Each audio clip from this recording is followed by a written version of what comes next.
Ouh là là!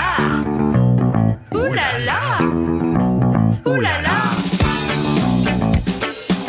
Les insolites, dans ce monde fou, notre cher Philippe, alors que s'est-il passé ? Ah bah alors figurez-vous qu'il n'aurait pas dû s'attarder à discuter dans les couloirs, Ismaël Diomandé.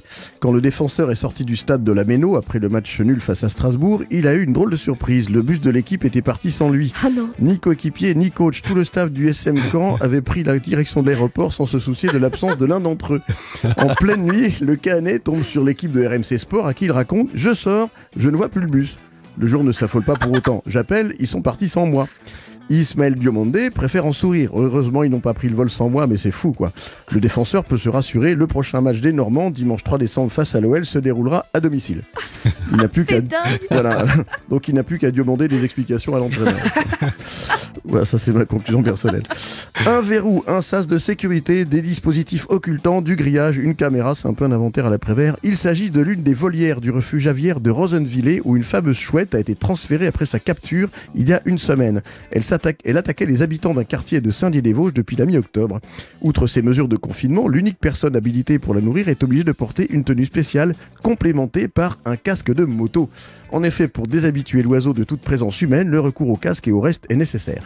Alors la chouette souffre en effet d'imprégnation, c'est-à-dire qu'elle s'est habituée à l'être humain. Hypothèse la plus probable, elle se jetait sur l'être humain non pas pour l'attaquer, mais pour lui demander à manger. Comme tout le monde parle par les chouettes, c'est pas facile de comprendre. La faute peut être un particulier qui aurait tenté de domestiquer le rapace avant qu'il ne s'échappe ou soit relâché dans la nature. Le rapace, pas la particulier. Le processus en cours pour annuler l'imprégnation de l'oiseau devrait prendre plusieurs semaines. Alors les débuts sont plutôt encourageants, mais l'expérience conclue avec succès chez de jeunes spécimens n'a jamais été tentée chez l'adulte. Il s'agit donc d'une première puisque le rapace est âgé de 2 ans. On peut donc penser que notre volatile, je vais y arriver quoi. On peut donc penser que notre volatile hibou d'impatience. Voilà, tout ça pour ça au début. Et puis la dernière petite insolite, une dernière pour la route, le grand chef étoilé Michel Roth s'installe à la gare de Metz. Oui, alors donc, qu'est-ce qu'il y a d'insolite là-dedans ? Eh ben, qu'est-ce qu'il y a d'insolite là-dedans, me demanderez-vous ? Eh ben, un chef cuisinier qui s'appelle Roth, je trouve que c'est pas habituel. Voilà, c'est tout. Et s'il avait pu ouvrir son resto sur la colline inspirée, au moins, on aurait pu dire que Michel Rotation, et c'était plus censé. Voilà. Très bien. Et oui, c'est chouette. Merci beaucoup, Philippe.